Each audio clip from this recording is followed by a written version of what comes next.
हिंदी साहित्य की यादगार कहानियों के चैनल में आपका स्वागत है। आज सुनिए सुप्रसिद्ध हिंदी लेखिका पवित्रा अग्रवाल जी की लिखी हुई कहानी परिचय अपरिचय। तो शुरू करें कहानी परिचय अपरिचय। कोई दुर्घटना हो जाने की वजह से गाड़ी 7-8 घंटे लेट थी। मेरी सभी मित्रों का इरादा था कि मैं इस शनिवार को घर जाने का विचार छोड़ दूं। वो सब मिलकर शायद कोई पिकनिक का प्रोग्राम बनाना चाह रही थी। इसी वजह से मुझे भी घेर कर रोक लेना चाहती थी। उन्हें आश्चर्य होता था कि घर में ऐसी क्या बात है जो सुचित्रा एक दिन की छुट्टी में भी भागने को व्याकुल हो जाती है। घुमा फिरा कर कई बार वो इस बात की टोह लेने का प्रयास करती रही कि मन की डोर किसी से उलझी तो नहीं है, पर मैं रुकना नहीं चाहती थी। घर की बिगड़ी हुई आर्थिक स्थिति, असमर्थता, दीर्घ व अंतहीन अस्वस्थता ने पापा को अतिशय चिड़चिड़ा व क्रोधी बनाकर छोड़ दिया है, जिसे समय असमय अकेले माँ को ही सुनना व सहन करना पड़ता है। परिस्थितियों से आक्रांत, आर्थिक संकटों से दग्ध, बिटिया के हाथ पीले न कर पाने का संताप, असमय ही प्रिय बेटे को जिम्मेदारियों के बोझ से दबे व टूटते देख व छोटे बच्चों के भविष्य के लिए चिंतित माँ स्वयं भी काफ़ी टूट गई हैं। उस पर भी दुर्वासा से क्रोधी पापा के कोप का भाजन बनी माँ की बड़ी बड़ी भावपूर्ण आँखें, जिन्हें लोग आर्टिस्टिक आँखों की संज्ञा देते थे, रो रो कर ही अपना सौंदर्य खो चुकी हैं। मन की प्रसन्नता के लिए उनके पास शेष क्या बचा है। मैं जानती हूँ हर शनिवार को माँ व छोटे भाई बहनों के साथ ही पापा की आंखों में भी प्रतीक्षा का सागर लहराता है। पापा भी ऐसे तो कभी नहीं थे। उनके मन में भी स्नेह की धारा बहती थी, जो असमय परिस्थितियों के अकाल में सूख सी गई है। वो 1.5 दिन सबसे अच्छा बीतता है। पापा भी बदले से दिखते हैं, बच्चे चहकते हुए व माँ कुछ स्वस्थ सी। यही वजह है कि मैं चाहते हुए भी सहेलियों के लाख आग्रह पर वहाँ न रुककर माँ के पास जाने को उतावली हो जाती हूँ। किंतु ट्रेन से जाने का मतलब था रात्रि को 11-12 बजे तक घर पहुँचना। इसमें दोहरी परेशानी थी, इधर सहेलियां नाराज, उधर माँ की डांट। आखिर ऐसा ही था तो आज ना आती। तुझे पता नहीं है कि ये लागा कितना खराब है। रात को अकेले नहीं आना चाहिए था। ऐसे ही एक शनिवार को भाग कर चलती हुई ट्रेन पकड़ी थी तो भी माँ बहुत नाराज हुई थी। सुचित्रा पागल हो गई थी क्या? ऐसे आने की क्या आफत मची थी? पैर फिसल जाता या ऐसा ही कुछ हो जाता तो जान भले ही न जाती, किंतु हाथ पैर कट जाते तो वो भी कोई जीना होता है। उस दिन अघटित अनहोनी की कल्पना करके ही मैं सिहर उठी थी। दूसरा विकल्प बस ही थी, जिसकी मैंने इस सफ़र में सदा उपेक्षा की है। समय तो 2.5 गुना लगता ही है, साथ ही धूल भरी कच्ची कम चौड़ी चेचक के गहरे दागों से भरे चेहरे की तरह गड्ढों वाली सड़कों पर हिचकोले खाती हुई बस के लगातार धक्कों से सारा बदन टूट जाता है और धूल भरी मिट्टी की एक मोटी परत कपड़ों व चेहरे पर चिपक जाती है। मुंह किसकिसा हो जाता है, आंखें खोलना भी मुश्किल।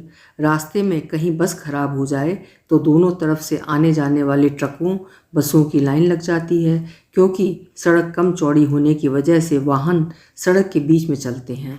वह सामने से आते ट्रक बस आदि को निकलने का रास्ता देने के लिए उसे किनारे पर होना पड़ता है। इस बीच दुर्घटना का भय बराबर बना रहता है। कोई और दिन होता तो शायद मैं स्वयं पर जबरन नियंत्रण करके न जाने के विषय में भी सोच लेती, किंतु आज तो भैया भी घर पर आए होंगे। शांत व सरल व्यक्तित्व के स्नेही भैया से बात करते मन नहीं भरता।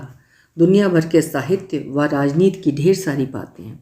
उनके घर में प्रवेश करते ही बेरौनक व निर्जीव सा दिखता घर जीवंत हो उठता है। परिवार के प्रत्येक प्राणी में एक नया उत्साह। जिन परिस्थितियों में उन्होंने इंजीनियरिंग की पढ़ाई पूरी की है, उससे सुनने वाला भी हैरत में रह जाता है। उनके 4th ईयर में ही पापा को दिल का दौरा पड़ा था। डॉक्टर्स ने लंबी अवधि तक पूरी तरह बिस्तर पर रहकर आराम करने को कहा था। उसी बीच उन्हें फालिज भी मार गया। प्राइवेट फर्म की नौकरी छूट गई। जो कुछ पास में था वो बीमारी की भेंट चढ़ने लगा। भाई ने ट्यूशन करके व अन्य पार्ट टाइम करके पढ़ाई पूरी की। मैं बीए करके घर बैठ गई और पास पड़ोस की सिलाई का काम करने लगी।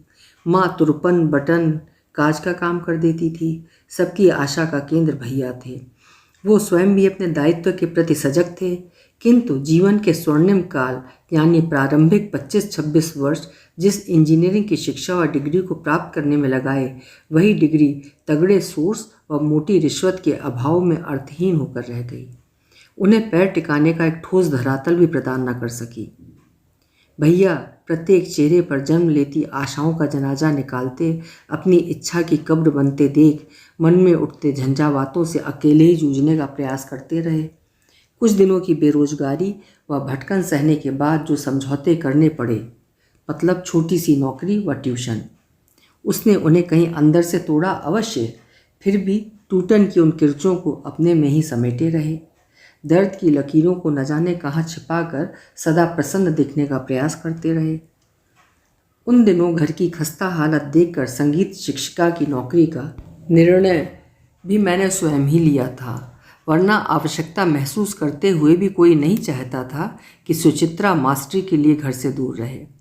मेरी नौकरी का निर्णय लेने की दूसरी सुबह भैया की आंखों को मैंने लाल पाया था, जैसे वो या तो रात भर सोए नहीं हैं या रोए हैं। संयत दिखने का प्रयास करती माँ बार बार साड़ी के पल्ले से आंख नाक पोंछ रही थीं, फिर स्वयं ही सफाई भी देती हुई बोली, आज सुबह से जुकाम हो गया है। पापा कुछ अधिक ही झुंझलाए हुए से हो रहे थे, किंतु उनकी झुंझलाहट उनकी आंतरिक व्यथा का प्रतिरूप थी। जब वो दुखी व परेशान होते हैं तो अधिक झुंझलाने लगते हैं। छोटे भाई बहन सुबक रहे थे। मैं स्वयं भी गुसलखाने में कपड़े बदलने के बहाने जाकर बहती धारा को नियंत्रित करने का प्रयास करती रही थी। घर परिवार से दूर कहीं अकेले रहने का साहस जुटाने का प्रयत्न कर रही थी। यूँ भैया स्वयं पहुंचाने के लिए साथ जा रहे थे। रास्ते की सारी तकलीफ़ों व आशंकाओं के भय को पीछे ढकेल कर आखिर मैंने बस से जाने का फैसला कर लिया था। दोपहर 2 बजे तक घर पहुंच जाऊंगी। स्टैंड पर बस की खस्ता हालत देखकर रहा साहस भी साथ छोड़ने लगा। एक तो खस्ता हालत बस, उसके ऊपर खचाखच भरी ड्योढ़ी सवारियां। तभी एक परिचित स्वर कानों में गूंजा, सुचित्रा चल रही हो क्या? मुड़कर देखा तो बस की खिड़की से गर्दन बाहर निकाले शशि मुझे बुला रही थी। जगह है क्या? मैंने पूछा। वो मुस्कुराई। वो तो तू देख रही है, पर किसी तरह चढ़ आ, एडजस्ट हो ही जाएंगे, 2-2.5 घंटे की ही तो बात है। बस में चढ़ पाना कम से कम मेरे लिए तो संभव नहीं था। एक के ऊपर एक लदे गेट से दरवाजे के बाहर तक यात्री लटके हुए थे। आखिर मैं ड्राइवर की सीट के बराबर वाले दरवाजे से चढ़कर शशि के पास तक पहुंची। शशि 2 सीटों के बीच में पड़े किसी के सामान से भरे बोरे पर बैठी थी। उसकी बगल वाली सीट पर 2 ग्रामीण महिलाएं बैठी थीं। एक ने आधे हाथ का घूंघट डाल रखा था, दूसरी एक बच्चे का मुंह आंचल में छिपाए व 2 बच्चों को अपने दाएं समेटे बैठी थी। एक बच्चा अंगूठा व दूसरा गुड़ की डली चूसने में व्यस्त था। उन बच्चों के कपड़े गंदे व बदबूदार थे। शरीर के खुले हिस्सों पर फोड़े, फुंसी, दांत, खुजली, न जाने क्या क्या हो रहा था। और उन पर पट्टी तक नहीं बंधी थी। घाव नंगे थे। उन पर कहीं कहीं मिट्टी भी जमी हुई थी। भिनकती मक्खियाँ कभी घावों पर बैठती तो कभी गुड़ खाते बच्चे के चिपचिपे मुंह पर। उनके पास सटकर बैठने की कल्पना से ही मन खट्टा हो गया। लगा जैसे अब क्या हो जाएगी, पर मजबूरी बेरहम होती है। जैसे तैसे मैंने स्वयं को संभाला। उनमें से एक बच्चे को हटाकर मैं उसकी जगह बैठ गई। न चाहते हुए भी बच्चे को गोद में ले लेना मेरा नैतिक दायित्व तो हो गया था। आखिर मैंने उसकी जगह जो घेर ली थी। बस में बैठे बैठे सभी लोगों पर मैंने एक सरसरी नज़र दौड़ाई। चारों तरफ मटमैले पीले पड़े हुए कपड़ों में लिपटे ग्रामीण ही नजर आए। चारों ओर बीड़ी के धुएं के गुबार उठ रहे थे। सांस लेना भी दूभर था। ड्राइवर का कुछ पता नहीं था। शायद बस और भरने का इंतज़ार कर रहा हो। मेरा दम घुटने लगा था। मैं बार बार सोचती, ये बीड़ी तंबाकू पर तो पैसे खर्च कर सकते हैं, किंतु कपड़े साफ धोकर नहीं पहन सकते। फिर साफ सुथरे रहने में, नहा धो लेने में क्या पैसे खर्च होते हैं? मैंने पर्स से रुमाल निकाल कर नाक को दबा लिया था। अपनी खींच पर नियंत्रण करते हुए मैंने बगल में बैठी महिला से पूछा, बच्चों को ये क्या हो गया है? अरे बहन जी, कछु मत पूछो, हम तो बड़े परेशान हैं। फोरे फुंसी है गए हैं, निरे दिन है गए, तुम्हें बताओ हम क्या करें। मैं उसे बताती रही कि तुम लोग सफाई नहीं रखते, ये सब गंदगी से होते हैं। बच्चों को रोज़ नहलाना चाहिए। घावों पर साफ धुली पट्टी बांधनी चाहिए, वरना इन्हें मक्खियाँ और अधिक खराब कर देती हैं। धारा प्रवाह में मैं ये भी कहती जाती थी कि इन्हें डिटॉल डालकर नहलाया करो, कोई मरहम लगाया करो, पर तुरंत ही मुझे अपनी गलती का एहसास हो गया कि मुझे अपनी नहीं उसकी परिस्थिति के हिसाब से सोचना चाहिए। मैंने कहा, तुम नीम की पत्ती उबाल कर उसके पानी से बच्चों को नहलाया करो, घाव खुला मत छोड़ो, पट्टियाँ फटी धोती में से बना सकती हो। वो मेरी ओर टुकुर टुकुर देख रही थी। मैंने फिर पूछा, इन बच्चों के पिताजी क्या करते हैं? सहसा उसकी आंखों में पीड़ा उतर आई, पलकें भीग गईं। उसकी आंखों ने ही जवाब दे दिया था। बाद में उसने जो कुछ कहा लगा वो तो मात्र पुनरावृत्ति है। जी, पास के गांव में रहत हैं। अपनों मरद ढंग को हो तो ऐसी गत काहे को होती। वाको दारू पी के लात जूता करे से ही फुर्सत ना है। खाए पी के रोज दंगा मचात है, जाही से बच्चन को लेके पीहर जानो पड़ रहो है। मेरी भौजाई चौका बर्तन को काम करत है, हमहू यही करेंगे और बच्चों के पेट भरेंगे, अब कम हूँ। इसके बाद फिर सारी बातें सिसकियों की जुबान में बदल गईं। उसकी व्यथा कथा सुनकर मेरा मन भी भारी हो गया। मैंने कहा, तुम शहर तो चल ही रही हो, वहाँ महरियों की बहुत कमी है, कुछ काम तो मैं तुम्हें ही दिलवा दूंगी। असमय ही बुढ़ापे के चंगुल में घिरती माँ के गोरे हाथ जो बर्तन घिसते घिसते काले हो आए थे का ध्यान हो आया। उससे कहने को मन करता रहा कि हमारे यहाँ तो तुम कल से ही काम करना चालू कर दो, लेकिन आंखों के सामने 50-60 रुपए घूम गए जो कि काम कराने पर महरी को देने पड़ेंगे, जबकि इतने रुपए में पूरे घर की दाल सब्जी का खर्चा माँ को चलाना पड़ता है। अधिकांश पैसा तो बाबूजी के इलाज में ही लग जाता है। मेरे लाख बार कहने पर भी क्या माँ इस आग्रह को मानेगी? एक दिन कह ही रही थी, सुचित्रा, मैं घर में पढ़ी पढ़ी क्या करती हूँ, पढ़ी लिखी होती तो कोई छोटी मोटी नौकरी या ट्यूशन कर लेती, सिलाई भी नहीं आती वरना घर बैठे ही ये काम कर लेती। अब यदि कुछ कमा कर नहीं ला सकती तो शरीर से मेहनत करके घर का सब काम स्वयं ही करके कुछ पैसा बाहर जाने से तो बचा ही सकती हूँ। 50-60 रुपये में महरी को नहीं दे सकती। काम करने में कितनी सी देर लगती है। एकाएक बस ड्राइवर खलनायक की तरह प्रकट हुआ। उसने 3-4 बार जोर से हॉर्न बजाया और बस चला दी। बस चलते ही उसका प्रत्येक पुर्जा अलग अलग किस्म की तीखी ध्वनियाँ उत्पन्न करने लगा। हिचकोले खाती बस आगे बढ़ चली। धूल व गर्द के गुबार उड़ने लगे। मैंने साड़ी के पल्ले से सिर अच्छी तरह ढककर छोर मुंह में दबा लिया ताकि धूल से कुछ बचा जा सके। बस का रवैया समाजवादी था। किसी का हाथ देखते ही ड्राइवर बस रोक लेता और जिसकी जहाँ मर्जी होती वो बस रुकवा कर वहाँ उतर जाता। इसी बीच एक गोरा सा युवक उस बस में चढ़ा। चलती बस के झटकों से स्वयं को बचाने के प्रयास में कभी वो सीट पकड़ता तो कभी किसी यात्री के कंधों का सहारा ले लेता। अगले बस स्टॉप पर मेरे आगे वाली सीट का यात्री उतरते समय अपनी जगह साग्रह उस युवक को दे गया। पड़ोसन से मांग कर लाई मेरी छोटी सी अटैची सामने वाली सीट के पास रखी थी। एक ग्रामीण उसी पर बैठने लगा।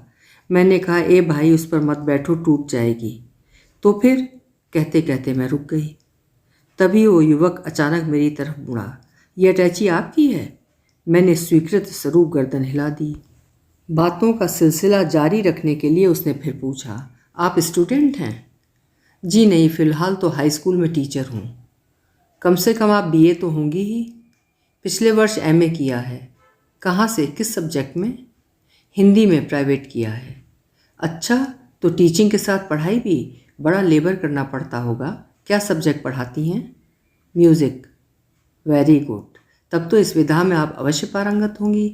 आवाज़ भी प्यारी है, निश्चय ही अच्छा गाती होंगी। आपको एमए भी म्यूज़िक में करना चाहिए था, क्यों नहीं किया? मैं चुप रही। क्या कहती? किसी अपरिचित के सामने घर के हालात का रोना रोती क्या? तभी वो पुनः बोला, संगीत से मुझे बहुत प्यार है, इसमें डूबकर दिल को सुकून मिलता है। आपके साथ भी ऐसा है क्या? गिटार में अच्छी तरह बजा लेता हूँ, आजकल पियानो सीख रहा हूँ।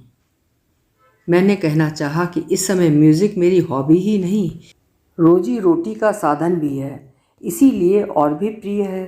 किंतु प्रत्युत्तर में मात्र इतना ही कह पाई, अच्छा, आप पियानो सीख रहे हैं, अच्छी हॉबी है। सुनिए, पर्स में कौन सी मैगज़ीन है, ज़रा दिखाएंगी? मैं पत्रिका उसे देकर फिर बाहर देखने में व्यस्त हो गई। कुछ समय बाद मैंने महसूस किया कि वो बार बार कनखियों से मेरी तरफ देखता जाता है। मैं अनदेखा करती रही, पर एक बार अचानक मेरी नज़रें उससे टकरा गईं। वो कुछ झेंप कर बोला, इस पत्रिका में लेखिका की फ़ोटो हूबहू आप जैसी लगती है। मैं मुस्कुराई। हाँ, कभी कभी ऐसा हो जाता है। माफ़ कीजिएगा, क्या मैं आपका नाम जान सकता हूँ? क्या करिएगा नाम जानकर? यदि मैं गलत नहीं हूँ तो आपका नाम सुचित्रा शर्मा है। आप कहते हैं तो मैं मान लेती हूँ। वो एक विचित्र स्फूर्ति से भरकर गदगद हो उठा। अच्छा, तो आप राइटर भी हैं? Good, really wonderful. मैंने कहा, नहीं भाई, कोई भ्रम मत पालिए। ना मैं संगीत में पारंगत हूँ और ना राइटर ही हूँ। ये लिखना तो कभी कभी बस यूं ही हो जाता है। ये आपका बड़प्पन है सुचित्रा जी। बहुत बढ़िया कहानी लिखी है आपने। एक बात बार बार मेरे दिमाग में उठती है। क्या?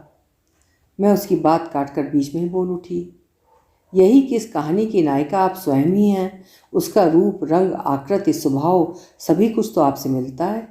क्या मैं गलत हूँ? मैंने सोचा ये साहब भी उसी वर्ग के हैं जो रचना को रचनाकार के जीवन का पर्याय मानते हैं। मेरी एक कहानी पढ़कर मेरी सहेली सरिता ने भी तो यही अंदाज़ा लगाते हुए कहा था, सुचित्रा तू भी अजीब है। कौन है इस कहानी का वो बदनसीब हीरो? वो तुझे क्यों नहीं पा सका? उसकी गलती भी क्या थी? बस यही कि शादी के पूर्व ही उसने तुझे बड़े शिष्ट ढंग से पाना चाहा था। कोई ज़बरदस्ती भी तो नहीं की थी। किंतु तेरे इनकार करने पर बौखला अवश्य गया था। मैं समझती हूँ उसके बौखलाने का कारण भी इनकार नहीं बल्कि अपने प्रति अविश्वास होगा। बस तूने सारे नाते तोड़ लिए।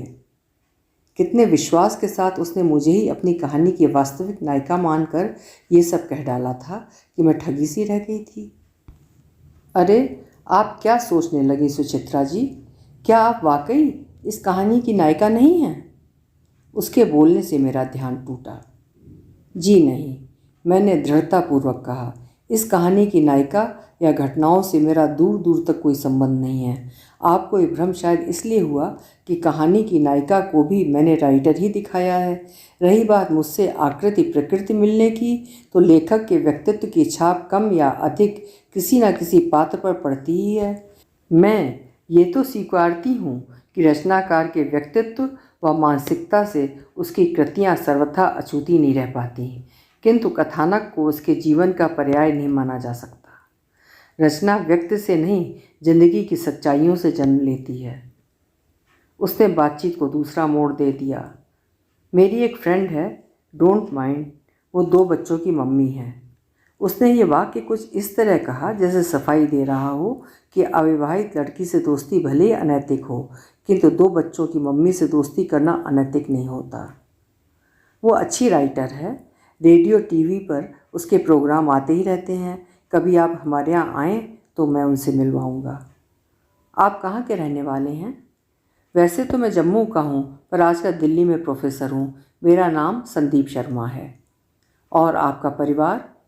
I am bachelor. उसके बोलने के लहजे में लड़कियों की सी शर्म घुल गई थी।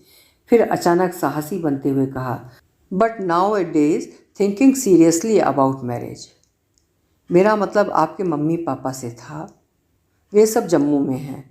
वो धीरे से फुसफुसाया, आर यू मैरिड?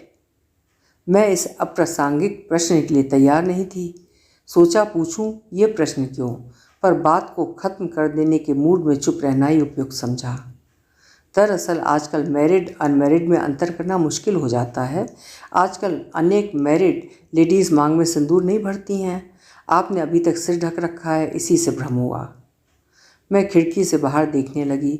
उसे ये एहसास करा देना चाहती थी कि उसकी इन बातों में मेरी कोई रुचि नहीं है। सरिता जैसे फिर मेरे सामने आकर खड़ी हो गई थी।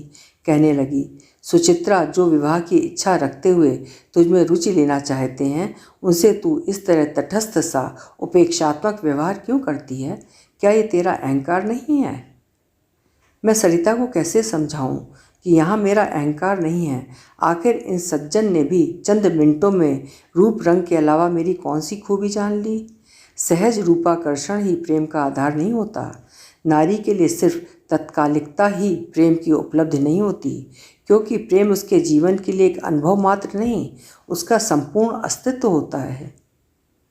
इसीलिए इन महोदय की इन बातों से कतरा जाना ही मैंने उचित समझा। इस किस्म के लोग मित्रतापूर्ण व्यवहार को ही प्रेम समझ लें तो कोई आश्चर्य की बात नहीं। संभव है फिर वो अपने सपनों की कल्पना में विस्तृत आकार देकर उनकी पूर्णता के संदर्भ में आश्वस्त हो बैठे और बाद में अपने सपनों के ताजमहल को वीरान होते देख टूटने की हद तक निराश हो जाएं, या एक गुमनाम तनाव में डूब जाएं। मैं नहीं चाहती ऐसा हो। वैसे भी निकट भविष्य में विवाह करने की मैं तनिक भी इच्छुक नहीं हूँ। Please don't mind if I से समथिंग अबाउट यू। उसका आग्रहपूर्ण स्वर था। मेरे मौन को उसने स्वीकृति समझते हुए कहा, although you have no Kashmiri colour but have an attractive face, tall and slim body and good personality. You should take part in television programs and I think you will get success. There is much scope. यूँ अपनी प्रशंसा किसे बुरी लगती है, किंतु एक अपरिचित से क्षणिक परिचय के उपरांत ही अपनी पर्सनालिटी का विस्तार से अतिशयोक्तपूर्ण वर्णन सुनकर मैं संकुचित हो उठी। उसकी वाचालता पर खींच भी आई। स्वयं को संयत करते हुए लंबे प्रवचन का संक्षिप्त सा जवाब दिया, thanks for the compliments, I will think over. बस चुंगी नाके पर आकर रुक गई थी। वैसे भी वहीं उतर जाना उचित समझा, घर नज़दीक पड़ेगा, इस तरह रिक्शे का खर्च भी बच जाएगा। शशि भी वहीं उतर रही थी। मुझे उतरते देख मिस्टर शर्मा बोले, आपकी मंजिल तो आ गई, क्या हमारी मुलाकात की सीमा यहीं समाप्त हो जाएगी? संभवतः उसके स्वर में कुछ वेदना घुल गई थी। मेरे कुछ बोलने से पूर्व ही वो बोला, आपकी कहानी के नायक नायिका की समस्या तो सुलझ गई, किंतु हमारी कुछ क्षणों के परिचय में ही उसे इस तरह भावुक होते देखकर मैं किंचित पशोपेश में पड़ गई। कुछ समझ नहीं पाई कि क्या कहूँ, और फिर कुछ न सुन पाने का उपक्रम करते हुए मैंने पूछा, जी आपने कुछ कहा? वो सकपका गया। जी कुछ नहीं, हाँ मैं कह रहा था कि बहुत अच्छा लिख लेती हैं आप। प्रसन्नता हुई आपसे मिलकर। ये मेरा कार्ड है, कभी हमारे जम्मू या दिल्ली घूमने आइए। धन्यवाद, कभी उधर आना हुआ तो अवश्य मिलेंगे। इस बीच लेटर तो लिखेंगी? अच्छा लिखूंगी। फिर औपचारिक इजाज़त मांग कर मैं नीचे उतर आई। सोचा वो भी यहीं बस स्टैंड से दिल्ली के लिए बस बदलेगा, क्यों ना एक कप चाय के लिए घर पर आने को कह दूँ, शिष्टाचार के नाते ही सही। पर फिर बहुत कुछ सोच कर मुड़ने की इच्छा नहीं हुई। माँ, पापा, भैया और अधिक याद आने लगे। ये जीवन भी कितना रहस्यमय है। वो ग्रामीण महिला जिससे मेरा तनिक भी सामंजस्य नहीं, फिर भी कितनी परिचित सी हो गई थी, और ये भद्र युवक कितना अपरिचित सा लगता रहा। या शायद मुझे ही कुछ कारणोंवश ये अपरिचय न तोड़ना ज़्यादा अच्छा मालूम हो रहा था। अभी आप सुन रहे थे पवित्रा अग्रवाल जी की लिखी हुई कहानी परिचय अपरिचय। आशा है कहानी आपको पसंद आई होगी। फिर मिलेंगे किसी उम्दा कहानी के साथ। आपका समय शुभ हो।